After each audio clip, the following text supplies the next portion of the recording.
ಶೆಟ್ಟಿ ಅಂತ, ಮೂಲತಃ ಉಜಿರೆ. ಹಾಗೆ ಈಗ ನಾನು ಪುತ್ತೂರಲ್ಲಿ ಸ್ವಾತಿ ಆಕೃತಿ ವೆಲ್ನೆಸ್ ಸೆಂಟರ್ ಅನ್ನು ಓಪನ್ ಮಾಡಿದ್ದೇನೆ. 13th ಜುಲೈ ಇದನ್ನು ಏನ್ ಓಪನಿಂಗ್, ಹಾಗಾಗಿ ಎಲ್ಲರೂ ಬರಬೇಕಾಗಿ ಹೇಳ್ತಾ ಇದ್ದಾರೆ. ಪುತ್ತೂರಿನಲ್ಲಿ ಸ್ವಾತಿ ಆಕೃತಿ ವೆಲ್ನೆಸ್ ಉದ್ಘಾಟನೆ. ಯೋಗ ധ്യാനದಿಂದ ആരോഗ്യಕ್ಕೆ ಹೊಸ ಆಯಾಮ. യൂണിറ്റി ഹോസ്പിറ്റൽ 4 പതിറ്റാണ്ടുകാലത്തെ വിശ്വസ്ത സേവന പാരമ്പര്യവുമായി അത്യാധുനിക സംവിധാനങ്ങളുമായി unity hospital Mangalapuram. Phone 0824243155. Unity hospital. Expect life. ಇದು ಫಿಟ್ನೆಸ್ ವೇಟ್ ಲಾಸ್ ಅಲ್ಲ, ದೇಹದಾಡಿದ ಜಿಮ್ ಕೂಡ ಅಲ್ಲ.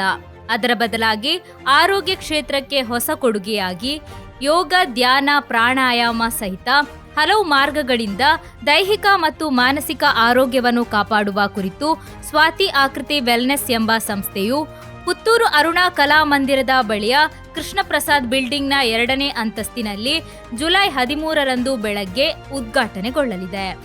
ಪತ್ರಿಕಾಗೋಷ್ಠಿಯಲ್ಲಿ ಸಂಸ್ಥೆಯ ಮಾಲಕಿ ಯೋಗಪಟು ಉಜಿರೆ ಮೂಲದ ಸ್ವಾತಿ ಬಿ ಶೆಟ್ಟಿ ಅವರು ಮಾತನಾಡಿ, ಬಾಲ್ಯದಿಂದಲೇ ಯೋಗದ ಮೇಲೆ ಆಸಕ್ತಿ ಮೂಡಿದ ಹಿನ್ನೆಲೆಯಲ್ಲಿ ಅದನ್ನೇ ಮುಂದುವರಿಸಿದೆ. ಬೆಂಗಳೂರಿನಲ್ಲಿ ಹಲವು ಅನುಭವ ಪಡೆದು ಪುತ್ತೂರಿನಲ್ಲಿ ವೈದ್ಯರ್ಸ್ ಆಸ್ಪತ್ರೆಯಲ್ಲಿ ಮುಳಿಯ ಜಿಮ್ ಸಂಸ್ಥೆಯಲ್ಲೂ ಕೆಲಸ ಮಾಡಿದ ಅನುಭವ ಹೊಂದಿಕೊಂಡು ದೇಹದ ಆರೋಗ್ಯಕ್ಕೆ ಬೇಕಾದ ವಿಚಾರವನ್ನು ಮುಂದಿಟ್ಟು ಸಂಸ್ಥೆ ಆರಂಭಿಸಿದ್ದೇನೆ. ಸಂಸ್ಥೆಯಲ್ಲಿ ಎಲ್ಲ ವಯೋಮಾನದವರಿಗೂ ಅವರ ಆರೋಗ್ಯಕ್ಕೆ ತಕ್ಕಂತೆ ಯೋಗ, ಧ್ಯಾನ, ಇತರ ದೈಹಿಕ ಶ್ರಮದ ತರಬೇತಿ ನೀಡಲಾಗುವುದು ಎಂದರು. ಮಾತ್ರೆಗಳನ್ನ ಅಥವಾ ಸಿರಪ್ಗಳನ್ನ ಅಥವಾ ಇಂಜೆಕ್ಷನ್ಗಳನ್ನ ನೀಡಿ ಚಿಕಿತ್ಸೆ ಏನೂ ಇರಲಿಲ್ಲ. ಇಲ್ಲಿ ಏನಂತಂದ್ರೆ, ಈಗ ಒಬ್ಬ ವ್ಯಕ್ತಿ, ಈಗ ನಾನೇ ಅನನ್ಯ ಅಲ್ಲಿಗೆ ಹೋದೆ ಅಂತಂದಾಗ ಅವರು ನನ್ನನ್ನು ಕುರಿಸಿ ನೀವು ಯಾರು, ಎಲ್ಲಿಂದ ಬಂದ್ರಿ, ಇಂತಹ ಒಂದು ಬೇಸಿಕ್ ಮಾಹಿತಿಯನ್ನು ತಿಳ್ಕೊಳ್ಳೋದ್ರೊಟ್ಟಿಗೆ ನನ್ನ ಆರೋಗ್ಯದ ಬಗ್ಗೆ ಸಂಪೂರ್ಣ ಮಾಹಿತಿಯನ್ನು ತಗೊಳ್ತಾರೆ.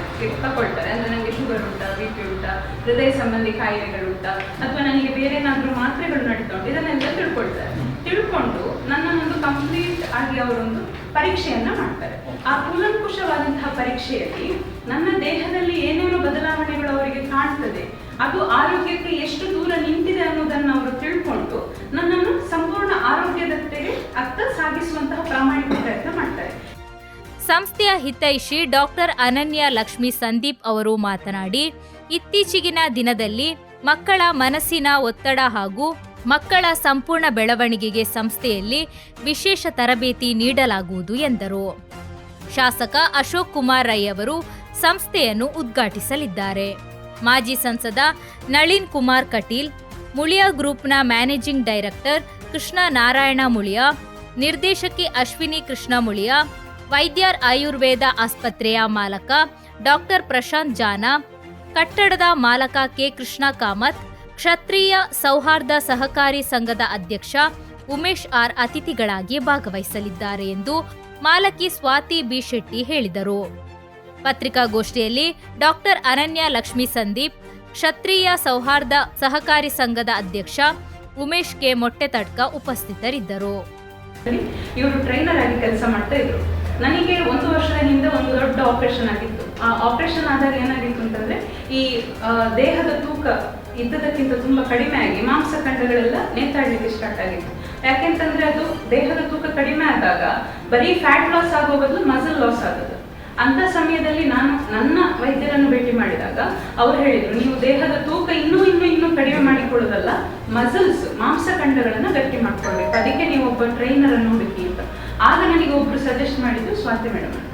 ಸ್ವಾತಿ ಮೇಡಮ್ ಹತ್ರ ಹೋದ್ಮೇಲೆ ನನಗೆ ಗೊತ್ತಾಯ್ತು, ನಾನು ಬರೀ ವೈದ್ಯರಾಗಿ ಮಾತ್ರೆ ತಗೊಂಡ್ರೆ ಸಾಕಾಗುದಿಲ್ಲ, ಮಾಂಸಖಂಡಗಳನ್ನ ಸರಿ ಮಾಡಿಕೊಂಡು ಮತ್ತೆ ನಾವು ತೂಕವನ್ನ ಕಡಿಮೆ ಮಾಡೋದ್ರ ಕಡೆಗೆ ಗಮನ ಕೊಡ್ಬೇಕು, ಇಲ್ಲದಿದ್ರೆ ದೇಹದ ಆರೋಗ್ಯ ಸಂಪೂರ್ಣ ಹದಗೆಡ್ತದೆ ಅಂತ. ಈಗ ಒಂದು 3 ತಿಂಗಳಲ್ಲಿ ನಾನು ಅವರ ಟ್ರೈನಿಂಗ್ ಅಲ್ಲಿ ಇದ್ದೇನೆ. ಅದರಲ್ಲಿ ನನಗೆ ನಿಜವಾಗ್ಲೂ ಸಹ ಇಂಪ್ರೂವ್ಮೆಂಟ್ ಕಂಡಿದೆ. ಆ ಒಂದು ಉದ್ದೇಶಕ್ಕೆ ನಾನು ಇವತ್ತಿಲ್ಲಿ ಬಂದು ಪ್ರೆಸ್ ಮೀಟ್ ಅಲ್ಲಿ ಕೂತದ್ದು. ಯಾಕೆಂತಂದ್ರೆ ನಾವು ಹಾಗೆ ಆಗ್ತದೆ ಹೀಗೆ ಆಗ್ತದೆ ಅಂತ ಹೇಳಿ ಉದಾಹರಣೆಗಳನ್ನು ಕೊಡೋದಕ್ಕಿಂತ ಯಾರಾದ್ರೂ ಎಕ್ಸ್ಪೀರಿಯನ್ಸ್ ಆದವರನ್ನು ಕರ್ಕೊಂಡು ಬಂದು ಕೂರಿಸಿದ್ರೆ ಒಳ್ಳೇದಲ್ವಾ? ಆ ಒಂದು ಉದ್ದೇಶದಲ್ಲಿ ನಾನು